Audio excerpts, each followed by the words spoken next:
अगर लोग आपके लक्ष्य पर नहीं हंस रहे हैं ना तो दोस्तों याद रखिए अभी आपका लक्ष्य बहुत छोटा है।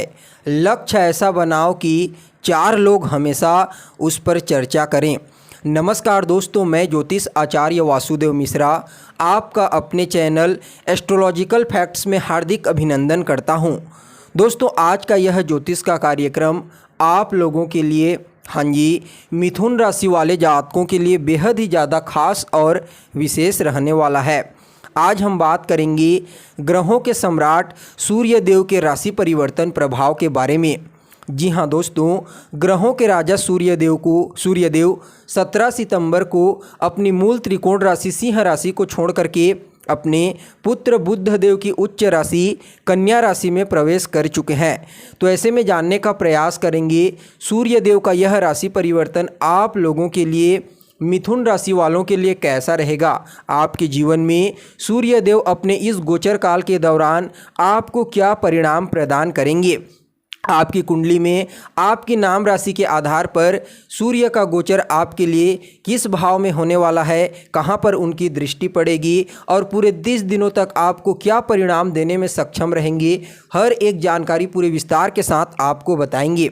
दोस्तों यह जो ज्योतिष का कार्यक्रम है यह आपकी जन्म की राशि चंद्र राशि पर आधारित है।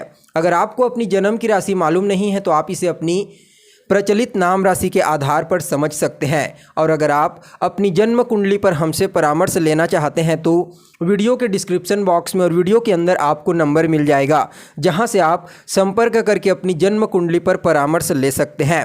तो दोस्तों सूर्य देव का यह जो राशि परिवर्तन है आप लोगों के लिए बहुत ही विशेष रहने वाला है। तो चलिए फिर करते हैं शुरुआत और जान लेते हैं सूर्य देव का यह राशि परिवर्तन आप लोगों के लिए कैसा रहेगा। तो देखिए दोस्तों, सूर्य देव जो होते हैं ना वह हमारे लिए एक बहुत ही महत्वपूर्ण ग्रह माने जाते हैं। सूर्य देव के बिना इस संसार में आप किसी भी प्रकार से ऊर्जा की कल्पना नहीं कर सकते। मतलब सूर्य देव ही वह ग्रह होते हैं जिनके माध्यम से इस संसार की हर चीज़ संचालित हो रही है। सूर्य देव के बिना इस संसार में कोई भी चीज़ क्रियान्वित नहीं हो सकती। इसलिए ज्योतिष शास्त्र में भी सूर्य देव को महत्वपूर्ण स्थान प्रदान किया गया है। सूर्य देव हमारी आत्मा के कारक होने के साथ साथ हमारे आत्मसम्मान, पद प्रतिष्ठा, प्राण प्रतिष्ठा, आत्मशक्ति, इच्छा शक्ति, आत्मविश्वास का भी प्रतिनिधित्व करते हैं। इसलिए दोस्तों जब भी व्यक्ति की कुंडली में सूर्य देव बलवान अवस्था में होते हैं तो उस व्यक्ति का आत्मविश्वास मजबूत होता है, इच्छा शक्ति मजबूत होती है और उसकी कल्पना शक्ति भी काफ़ी दृढ़ देखने को मिलती है। इसके अलावा दोस्तों सूर्य देव को ज्योतिष शास्त्र में सफलता का कारक ग्रह भी कहा गया है। इसलिए सूर्य देव के बिना किसी भी प्रकार से सफलता की कल्पना नहीं की जा सकती। तो ऐसे में दोस्तों यही सफलता के कारक ग्रह सूर्य देव 17 सितंबर की सुबह ठीक 7:10 पर अपनी मूल त्रिकोण राशि सिंह राशि को छोड़ करके अपनी पुत्र बुध देव की उच्च राशि कन्या राशि में पहुंच गए हैं। तो ऐसे में दोस्तों सूर्य देव का कन्या राशि में गोचर करना आप लोगों के लिए बहुत ही महत्वपूर्ण रहने वाला है, क्योंकि कन्या राशि जो होती है वह एक स्त्री संज्ञक राशि होती है, पृथ्वी तत्व की राशि होती है और यह राशि काल पुरुष की कुंडली में छठे भाव की राशि होती है और कहीं ना कहीं प्राकृतिक घर का प्रतिनिधित्व करती है। तो ऐसे में जब सूर्य महाराज आपके कन्या राशि में गोचर करते हैं तो यह आपके जीवन में प्रतिस्पर्धा, संघर्ष, लड़ाई झगड़े, वाद विवाद, रोग, ऋण, शत्रु, इन सभी चीज़ों से आपको मुक्त करने का प्रयास करते हैं। इसके अलावा दोस्तों सूर्य देव खुद ही एक अग्नि तत्व के ग्रह होते हैं। जहां पर गोचर करते हैं, जहां दृष्टि डालते हैं, उनका परिणाम बहुत ही सकारात्मक होता है। तो ऐसे में सूर्य देव के इस गोचर काल को विश्लेषण करके आपके लिए 3 महत्वपूर्ण भविष्यवाणी तैयार की गई है। तो चलिए फिर करते हैं शुरुआत।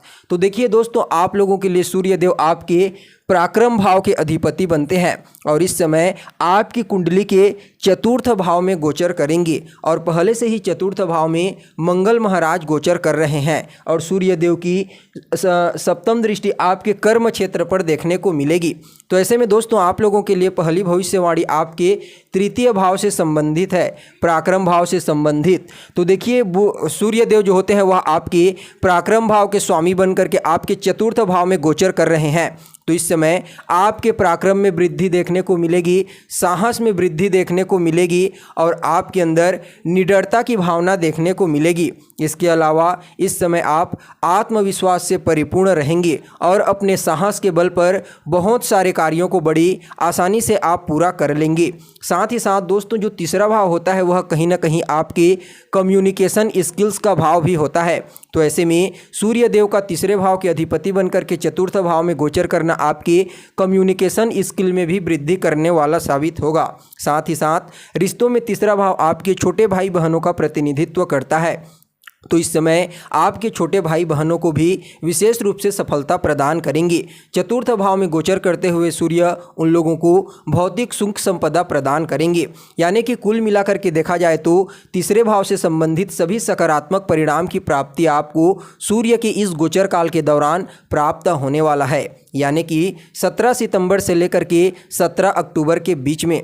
तो वहीं दोस्तों आप लोगों के लिए दूसरी महत्वपूर्ण भविष्यवाणी आपके चतुर्थ भाव से संबंधित है, क्योंकि सूर्य महाराज इस समय आपके चतुर्थ भाव में गोचर करेंगे। और जो चतुर्थ भाव होता है दोस्तों वह आपके भूमि भवन मकान वाहन आपकी प्रॉपर्टी का भाव होता है, आपके सुखों का भाव होता है और यह रिश्ता में आपके माता का प्रतिनिधित्व करता है। तो ऐसे में चतुर्थ भाव में सूर्य का गोचर करना आपके भौतिक सुखों के लिए तो बढ़िया कहा जा सकता है, लेकिन माता के साथ वैचारिक मतभेद उत्पन्न हो सकते हैं, रिश्तों में कमजोरी देखने को मिल सकती है और इसके पीछे कारण होगा आपका क्रोध और आपका अहंकार। इसलिए दोस्तों इस समय आपको अपने क्रोध पर नियंत्रण रखने की आवश्यकता है।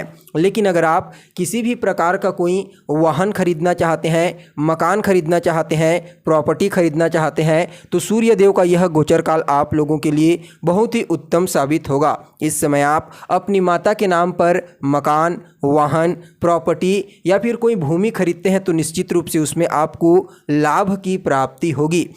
साथ ही दोस्तों जो चतुर्थ भाव होता है वह कहीं ना कहीं आपके मानसिक सुखों का और आपकी मनोस्थिति का भाव होता है। तो ऐसे में सूर्य देव अग्नि तत्व के ग्रह होते हैं, तो आपके मन में इस समय टेंशन, तनाव, डिप्रेशन उत्पन्न करने का प्रयास करेंगी, इसलिए ज़्यादा तनाव लेने से बचिए। तो वहीं दोस्तों आप लोगों के लिए अंतिम और तीसरी महत्वपूर्ण भविष्यवाणी आपके दसम भाव से संबंधित है, क्योंकि सूर्य महाराज आपके चतुर्थ भाव में गोचर करते हुए अपनी सप्तम दृष्टि से आपके दसम भाव को दृष्टि गोचर करेंगे। तो ऐसे में दसम भाव से संबंधित परिणाम की प्राप्ति भी इस समय आपको होने वाली है। तो देखिए जो दसम भाव होता है दोस्तों वह आपके कार्य क्षेत्र का होता है, आपकी बिजनेस, व्यापार, नौकरी धंधे का होता है और सूर्य देव को ही कार्य क्षेत्र का कारक ग्रह कहा जाता है, सफलता का कारक ग्रह कहा जाता है, नौकरी बिजनेस में लाभ उन्नति के कारक ग्रह माने जाते हैं। और जब दसम भाव पर सूर्य देव की दृष्टि पड़ती है तो यह सफलता दिलाने वाली साबित होती है। यानी कि इस समय आपको अपने कार्य क्षेत्र में, चाहे आप बिजनेस करते हों या फिर नौकरी करते हों, आपको अपने कार्य क्षेत्र में विशेष रूप से सूर्य के प्रभाव से लाभ की प्राप्ति होने वाली है। साथ ही दोस्तों जो लोग सरकारी नौकरी करते हैं, सरकार से जुड़ करके कार्य करते हैं, उन लोगों के लिए सूर्य देव का यह राशि परिवर्तन बहुत ही विशेष फायदेमंद साबित होगा। इस समय उन लोगों को अपने कार्य क्षेत्र में मान सम्मान, पद प्रतिष्ठा की प्राप्ति तो होगी ही, साथ में उनके वेतन में भी वृद्धि देखने को मिल सकती है। इसके अलावा जो लोग लंबे समय से नौकरी की तैयारी कर रहे हैं उन लोगों को इस समय कुछ नए अवसर की प्राप्ति हो सकती है। साथ ही साथ दसम भाव जो होता है दोस्तों वह कहीं ना कहीं आपके पिता का भाव भी होता है और सूर्य देव पिता के कारक होते हैं। इसलिए दोस्तों इस समयावधि में सूर्य देव आपके पिता को भी कार्य क्षेत्र में विशेष रूप से सफलता प्रदान करने वाले हैं। अगर आप अपने पिता के साथ जुड़ करके कोई बिजनेस व्यापार करते हैं, कोई काम धंधा करते हैं तो निश्चित रूप से सूर्य देव के इस गोचर काल के दौरान आपको लाभ की प्राप्ति होने वाली है। यानी कि कुल मिलाकर के देखा जाए तो सूर्य देव का जो यह गोचर काल है आप लोगों के लिए बहुत ही उत्तम साबित होगा। लेकिन फिर भी सूर्य देव की इस गोचर काल को बेहतर बनाने के लिए आपको कुछ उपाय भी अवश्य करने चाहिए। तो दोस्तों रोजाना सुबह सूर्योदय से पहले सोकर के उठ जाइए, सूर्य भगवान को अर्घ्य प्रदान कीजिए। साथ ही सूर्य देव के बीज मंत्र ओम घृणी सूर्याय नमः इसका 108 बार रोजाना जाप करें और रविवार के दिन हो सके तो ज़रूरतमंद लोगों की मदद करने का प्रयास करें। इससे आपके लिए सूर्य देव का यह गोचर सकारात्मक साबित होगा। तो दोस्तों, कैसी लगी आपको जानकारी? कमेंट कीजिए, लाइक कीजिए और बने रहिएगा हमारे साथ। फिर मिलते हैं एक नए और ताज़ा एपिसोड में। तब तक के लिए नमस्कार।